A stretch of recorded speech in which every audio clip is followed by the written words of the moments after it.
ආයුබෝවන් ප්‍රවෘත්ති වාර්තාකරණයේ ප්‍රමුඛයා news first දහවල් ප්‍රධාන ප්‍රවෘත්ති ප්‍රකාශය සමගින් මම රශ්මික පොල්පිටිය. අද ප්‍රථමයෙන් අවධානය ප්‍රධාන ප්‍රවෘත්ති සිරස්තල වෙත. කොළඹ වරායේ බටහිර පර්යන්තය ලබාගත් ඉන්දිය ව්‍යාපාරික අදානි ශ්‍රී ලංකාවේ. ඉන්දීය නැනෝ පොහොරවලට වෙන් කළ මුදලේ කොටසකට මොකද වුණේ? සමගි ජනබලවේගෙන් CIDට පැමිණිල්ලක්. ගුරුවරු උදේට පාසලේ හවසට පාරේ. ඩිජිටල් ගනුදෙනු ඉක්මන් කරන QR කේතය ජනතාව අතරට එයි. සුඩාන අගමැති හමුදා ග්‍රහණේ. කොළඹ වරායේ බටහිර පර්යන්තය සංවර්ධනයට අවස්ථාව හිමි කරගත් අදානි සමූහයේ සභාපති ප්‍රකෝටිපති ඉන්දිය ව්‍යාපාරික ගෞතම් අදානි මහතා ඇතුළු පිරිසක් ශ්‍රී ලංකාවට පැමිණ සිටිනවා. පෞද්ගලික ගුවන් යානා දෙකකින් අදානි ඇතුළු පිරිස පැමිණියේ ඊයේ රාත්‍රියේ.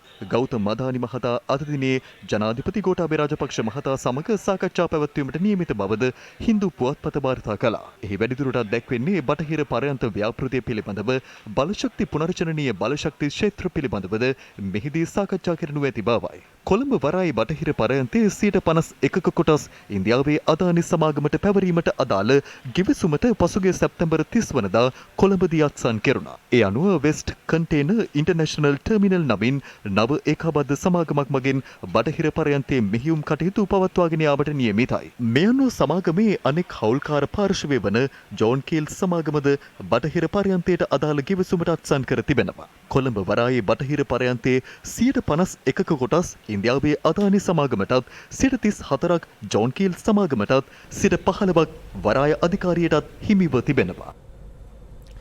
ඉන්දියාවෙන් දියර පොහොර ආනයනයේදී පෞද්ගලික සමාගමක ගිණුමකට මුදල් ගෙවීමේ සිද්ධියට අදාළව පරීක්ෂණයක් සිදු කරන ලෙස ඉල්ලා සමගි ජනබලවේගයේ පාර්ලිමේන්තු මන්ත්‍රීවරුන් අද අපරාධ පරීක්ෂණ දෙපාර්තමේන්තුවට පැමිණිල්ලක් ඉදිරිපත් කළා.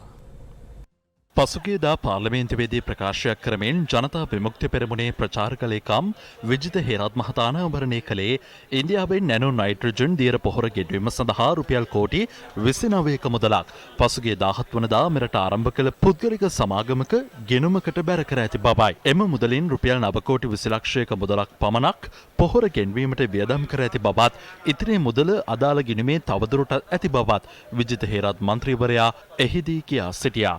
සමග ජනබලවේගයේ පාර්ලිමේන්තු මන්ත්‍රීවරුන් අද අපරාධ පරීක්ෂණ දෙපාර්තමේන්තුවට පැමිණියේ ඒ පිළිබඳව පැමිණිල්ලක් ඉදිරිපත් කිරීමටයි. කොළඹ 7 ඉන්න නෝන කෙනෙකුයි මහත්තයා කෙනෙකුයි අරගෙන අධ්‍යක්ෂකවරු හැටියට පත් කරලා විවස්ථාවක් නැහැ, ගොවියෝ නැහැ, භාණ්ඩාගාරික කවුද කියලා නැහැ. ඒ කිසිම වාර්තාවක් නැතුව මේ ටවුන් හෝල් එකේ තියෙන මහජන බැංකු ශාඛාවේ ගිණුමක් ඕපන් කරනවා. ඒ ගිණුම ගොවි අරමුදල කියලා. ඊළඟ ප්‍රශ්නේ තමයි මේ පොහොර ගෙන්වීමේදී කිසිදු ආකාරයේ ටෙන්ඩර් පටිපාටියක් ක්‍රියා කරලා නැහැ. හදිස්සි කැඳවීමක් කරනවා නම් හදිස්සි අනුමතක් කරනවා නම් අඩුම ගානේ කැබිනට් එකේ ඇප්‍රූවල් එකක් ගන්න ඕනේ. කැබිනට් අනුමැතියක් කරන්නේ නැහැ. මේවා රේගු ආඥා පනතට විරුද්ධව තමයි මේ පොහොර එළියට ගත්තේ. මේ ජනාධිපති ලේකම් කාර්යාලයේ ඉන්න මේ ලේකම්වරුන්ගේ බලපෑම මත කුෂ්කර්ම ඇමතිවරයාගේ බලපෑම මත තමයි රේගුව මේ බඩු ටික නිදහස් කරේ. රේගු ආඥා පනතට විරුද්ධව. මේ සම්බන්ධයෙන් අපිට විශාල සැකයක් තියෙනවා. රජයේ දේපොළ එහෙම නැත්නම් මුදල් අවභාවිතාවක් සම්බන්ධයෙන්. රජයේ සම්බන්ධ වෙලා මැති ඇමතිවරු සම්බන්ධ වෙලා කරපු හොරකම් වංචා දූෂණ සම්බන්ධයෙන් පැමිණිලි ගණනාවක් ඉදිරිපත් කරලා තියෙනවා. අපි අහනවා අපරාධ පරීක්ෂණ දෙපාර්තමේන්තුවෙන් අද දිනෙත් අපි මේ රටේ ජනතාව වෙනුවෙන් මේ පැමිණිලි ඉදිරිපත් කළා. මේවට නිසි ක්‍රියාමාර්ගයක් ගන්නවාද කියන එකත් අපි අහන්න කැමතියි අපරාධ පරීක්ෂණ දෙපාර්තමේන්තුවෙන්. පොහොර අර්බුදය නිසා මහමග මහා අරගලයක නිරත වූ ගොවීන් දැන් උපවාසයක් ආරම්භ කර තිබෙනවා.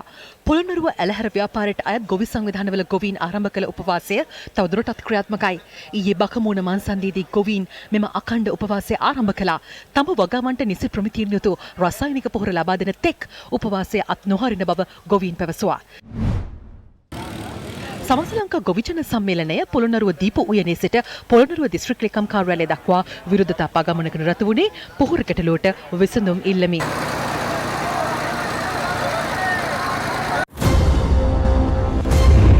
අන්ධ අලියෙක් මේකලෑව බය කරයි.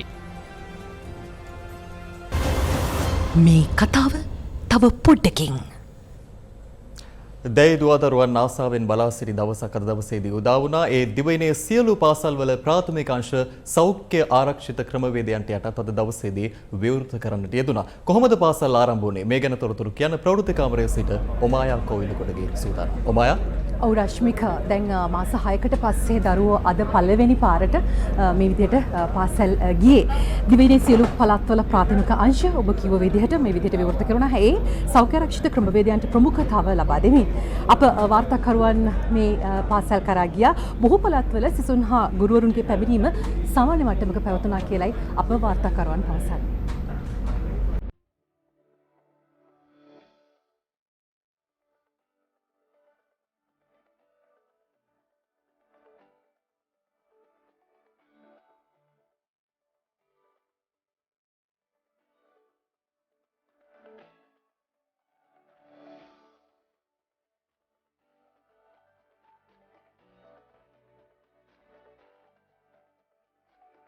නිල ඇඳුම් සපයා ගැනීමේ දුෂ්කරතාවක් පවතින දරුවන්ට සුදුසු ඇඳුමකින් සැරසී පාසලට පැමිණීමේ අවස්ථාව සලසා දීමට අධ්‍යාපන අමාත්‍යාංශය අද ඉඩ ලබා දුන්නා. ඒ අනුව අද දිවයින පුරා පාසල්වල සිසුන් හා ගුරුවරුන්ගේ පැමිණීම පිළිබඳ අප සොයා බැලුවා.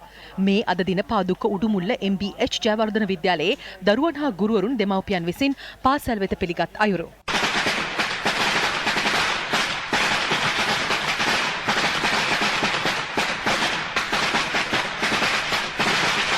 මේ අද දින කොළඹ දිස්ත්‍රික්කයේ පාසල් කිහිපයක තත්ත්වය අප වාර්තාකරු පැවසුවේ දරුවන්ගේ පැමිණීම අද දිනේ සාමාන්‍ය මට්ටමක පැවති බවයි. හොඳයි ඉතින් පටන් ගත්ත එක. උන්ට ළමයි අධ්‍යාපනයත් මේ නැති වෙනවනේ දැන්. ජයවර්ධනපුර කලාපයේ පාසල්වල අධ්‍යාපන කටයුතුද අද මෙලෙස ආරම්භ කෙරුණා. අප වාර්තාකරු පැවසුවේ ඇතැම් පාසල්වල දරුවන්ගේ පැමිණීමේ අඩුවක් පැවති බවයි.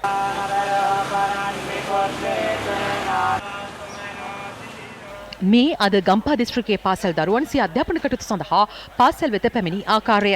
අප වාර්තාකරු පැවසුවේ නිසි සෞඛ්‍ය ක්‍රමවේද අනුගමනය කරමින් දරුවන් පාසල් වෙත ඇතුළත් කර ගැනීමට පාසල්වල වැඩපිළිවෙලක් ක්‍රියාත්මක කර තිබූ බවයි.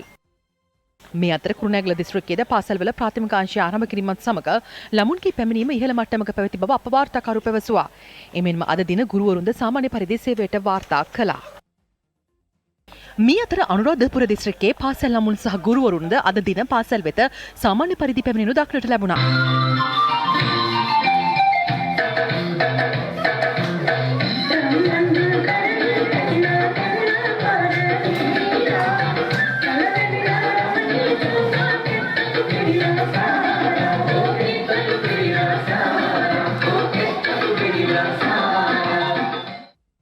මේ අතර වතුකරේ පාසල්වල ප්‍රාථමික අංශයේ අධ්‍යාපන කටයුතුද අද මෙලෙස ආරම්භ කෙරුණා. මෙහිදී පාසලට පැමිණෙන දරුවන් සෞඛ්‍ය ආරක්ෂිත ක්‍රමවේද අනුගමනය කරමින් පන්ති කාමර වෙත ඇතුළත් කරනු ලැබුවා.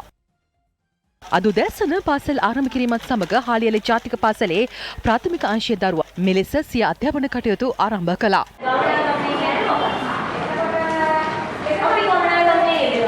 පෙර පාසල් ආරම්භ කිරීමට අවසර ලබා දී ඇතැයි කාන්තා හා ළමා සංවර්ධන, පෙර පාසල් හා ප්‍රාථමික අධ්‍යාපන, පාසල් යටිතල පහසුකම් හා අධ්‍යාපන සේවා රාජ්‍ය අමාත්‍ය පියල් නිශාන්ත මහතා පවසනවා.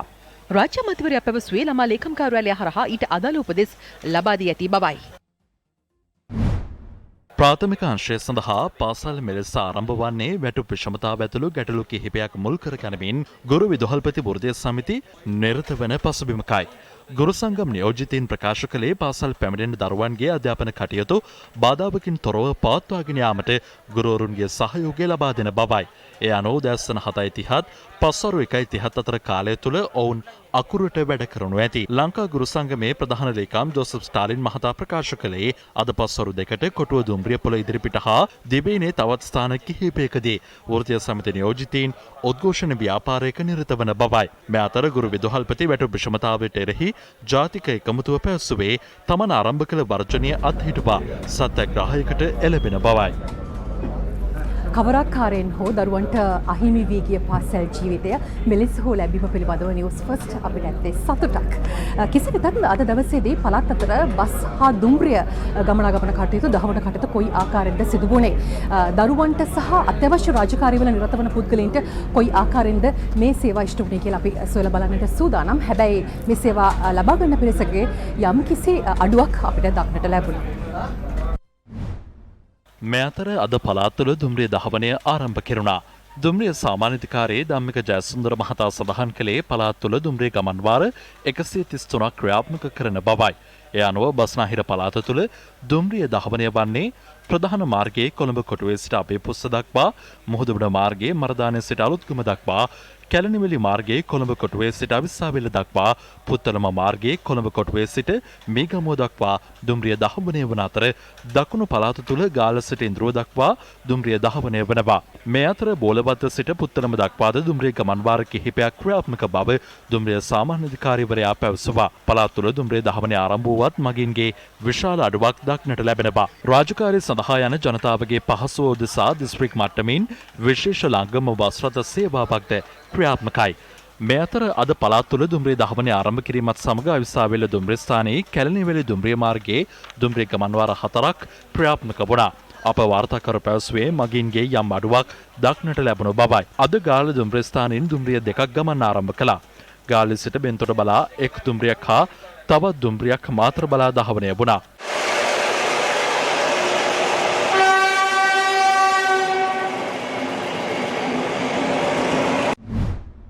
මං හිතනවා අපි හැකි පමණ පාසලේදී මේ රෝගය පැතිරෙන්න තියෙන ඉඩකඩ අවම කිරීම වැදගත් වෙනවා. මොනම ආකාරයකින් හෝ පාසලට රෝගය ගෙන ඒමෙන් වැළකීමත් වැදගත් වෙනවා. මෙහිදී දෙමව්පියන්, ගුරුවරුන්, අනෙකුත් පාර්ශවකරුවන් සියලු දෙනාගෙන්ම ඉල්ලා සිටින්නේ අවදානම් ස්ථානවලට යෑමෙන් වැළකී සිටීම වැදගත් වෙනවා. අපිට නැවතත් වාර්තා වෙලා තිබෙනවා පහුගිය සතියාන්තයේ විශේෂයෙන්ම ඊට පෙර තිබිච්ච දීර්ඝ නිවාඩු කාල සීමාව තුලත් දේශීය සංචාරකයන් රටවටේ විවිධ ප්‍රදේශවල සංචරණයේ යෙදিলা තියෙනවා.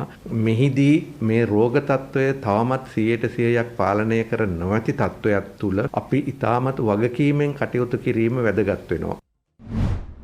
මේ අතර තවත් ෆයිසර්නත් මාත්‍රා 3,5370ක් අද අලුයම දිවයිනට රැගෙන විත් තිබෙනවා. නිවුස් ෆස්ට් ගුවන්තොටුපළ වාර්තාකරු සඳහන් කළේ කටා ගුවන් සේවයට අයත් භාණ්ඩ ප්‍රවාහන ගුවන් යානයකින් අදාළ එන්නත් ඔගේ දිවයිනට රැගෙන ආ බවයි.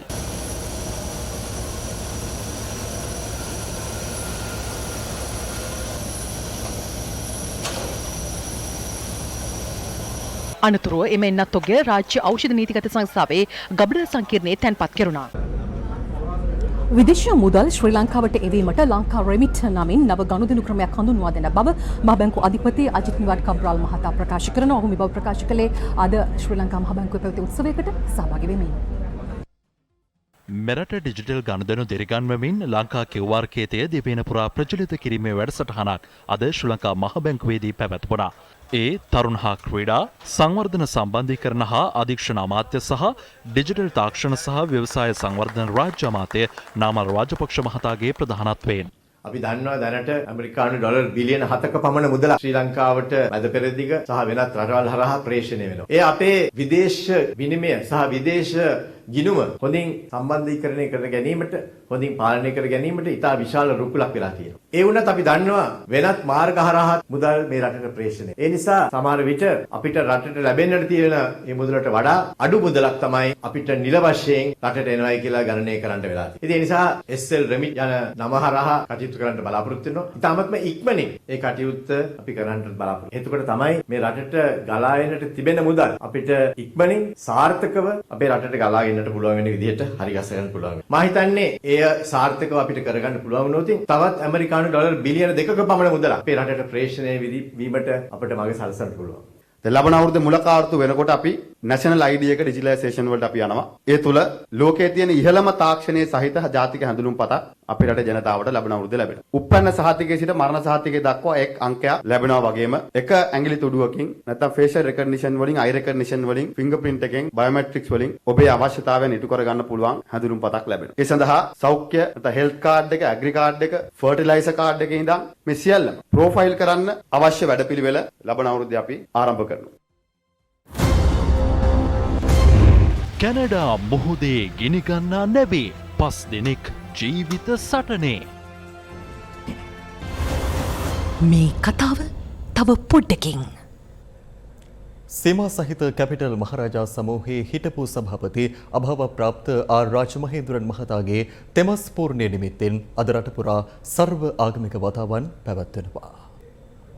සීම සහිත කැපිටල් මහරාජා සමූහයේ හිටපු සභාපති අභවප්‍රාප්ත ආර් රාජා මහින්ද්‍රන් මහතාගේ තෙමස් පූර්ණය නිමිත්තෙන් දළදා සමිඳුන්ට අද අෂ්ට පරිෂ්කාර පූජාවක් සිදු කෙරුණා.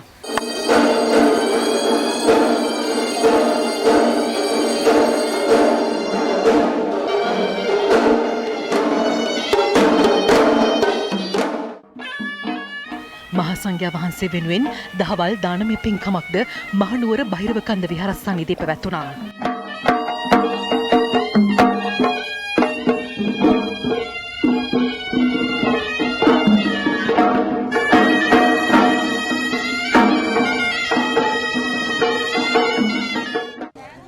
අභවප්‍රාප්ත ආර් රාජ්‍ය මහින්ද්‍රන් මහතාගේ සංකල්පයකට අනුව ක්‍රියාත්මක ගම්මැතෙන් මීට වසර 5කට පෙර පානීය ජල පහසුකම් ලබාගත් වැලිකම බොරාල ගම්මු අද සිය කෘතවේදීත්වය පළ කරමින් මහා සංඝරත්නයට අෂ්ට පරිෂ්කාර පූජාවක් සහ දසසිල් මාතාවන්ට වියලි ආහාර පූජාවක්ද සිදු කළා.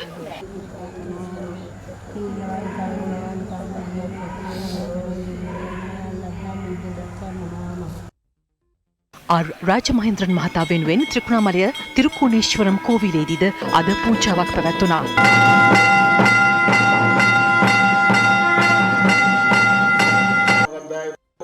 මේ මන්නාරම තිරුකෝදීශ්වරම් කෝවිලේ පැවති පූජාව.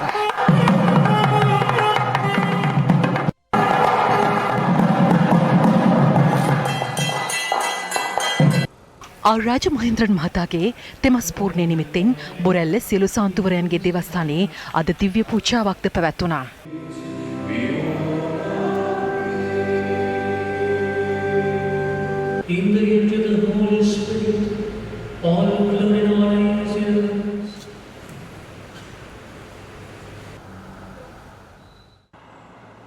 මහනුවර මහయ్యాව ජාමිරුල් හයිරත් ජුම්මා දේවස්ථාන පරිශ්‍රයේ පැලසිටුවීමකින් අනතුරුව අභවප්‍රාප්ත ආර් රාජ මහින්ද්‍රන් මහතාට පින් අනුමෝදන් කිරීමේ දුආ ප්‍රාර්ථනාවක් සිදු කෙරුණා.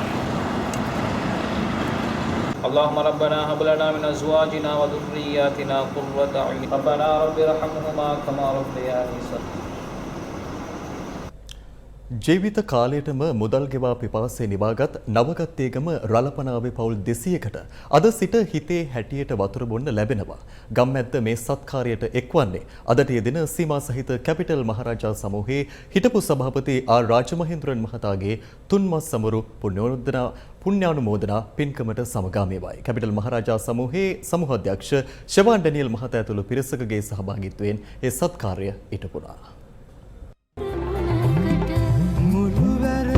නවගත්තේ ගම රළපනාව කියන්නේ ජල මූලාශ්‍ර තියෙන ගමක්. ඒත් ඒ මූලාශ්‍ර සියල්ලම වගේ අපිරිසිදුයි. ඒ නිසා කුලී වැඩ කරලා හම්බ කරන සුළු මුදලින් කොටසක් පානීය ජලයට වෙන් කරන්න මේ ගම්මුන්ට සිදු වුණා. දරා ගන්න බැරි වියදමත්, නිවා ගන්න බැරි පිපාසයත් කාට කියන්නද? ගම්මු ගම්මැද්දට කිව්වා. ගම්මැද්ද වහා ක්‍රියාත්මක වුණා.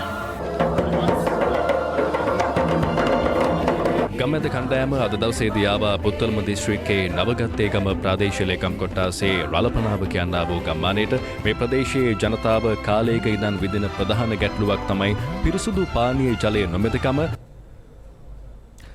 ගල්ගමුව මීගලෑවට වන අලි එන එකත් ඒ විනාශයන් වනජීවි නිලධාරීන් නොදැක්කා වගේ සිටීමත් අලුත් දෙයක් නෙවෙයි. හැබැයි දැන් ඒ ප්‍රශ්නේ වෙනස්. මේ දවස්වල මීගලෑව ගම්මානයේ සැරිසරන්නේ දෑස් නොපෙනෙන වන අලියෙක්.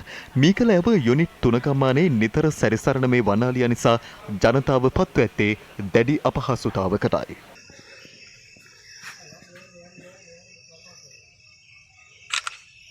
ඉතින් හැමදාම හන්දෑ වෙනකොට එනවා. ඉතින් අපි ආවට ඉන්න මිනිස්සුන්ටත් එක්ක හරි කරදරේ ඒට යයි කියලා අපි එහෙන් එලවනවා. එතකොට එනවා අපේ ගෙවල් ලස්සට. ඔහොම තමයි යන්නේ අර ගහෙත් හැපෙනවා මේ ගහෙත් හැපෙනවා. ඒකට මොනවා හරි කරන්න. ඉතින් පිළියමක් ගන්න ඔයාලා. ගොඩක්ම අනතුරුදායකයි මෙතන. පොඩි ළමයි දැන් ඉස්කෝලේ යන්න පටන් ගන්නවා. ඌට වෙලාවක් නෑ යන්න එන්න. මේ 7-8 වුණත් යනවා මෙතනින්. හැම පැත්තටම යන ප්‍රධාන පාර මේක.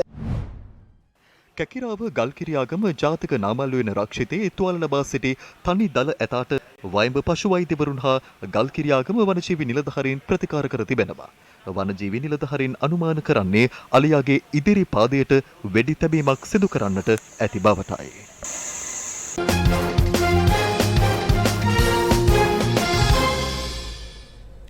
පාකිස්තාන ක්‍රිකට් කණ්ඩායම මෙවර පන්දු 2020 ලෝක කුසලාන ක්‍රිකට් තරඟාවලියේ පෙරලිකාර කණ්ඩායමක් බව තහවුරු කළා. ඒ අසල්වැසි ඉන්දිය කණ්ඩායමට එරෙහිව පැවති තරගයෙන් කඩලු 10ක ඓතිහාසික ජයක් ලබා ගැනීමත් සමගයි. කොළඹ වරායට සේඳ වූ බ්‍රිතාන්‍ය රාජකීය නාවික හමුදාවේ HMS කෙන්ට් නෞකාව සහ ශ්‍රී ලංකා නාවික හමුදාව ඒකාබද්ධ නාවික අභ්‍යාසයක නිරත වනවා. එහි දර්ශන පෙළත් සමගින් අදට නියමිත දහවල් ප්‍රධාන ප්‍රවෘත්ති ප්‍රකාශය නිමාවට පත්වනවා. ඔබට සුබ දවසක්.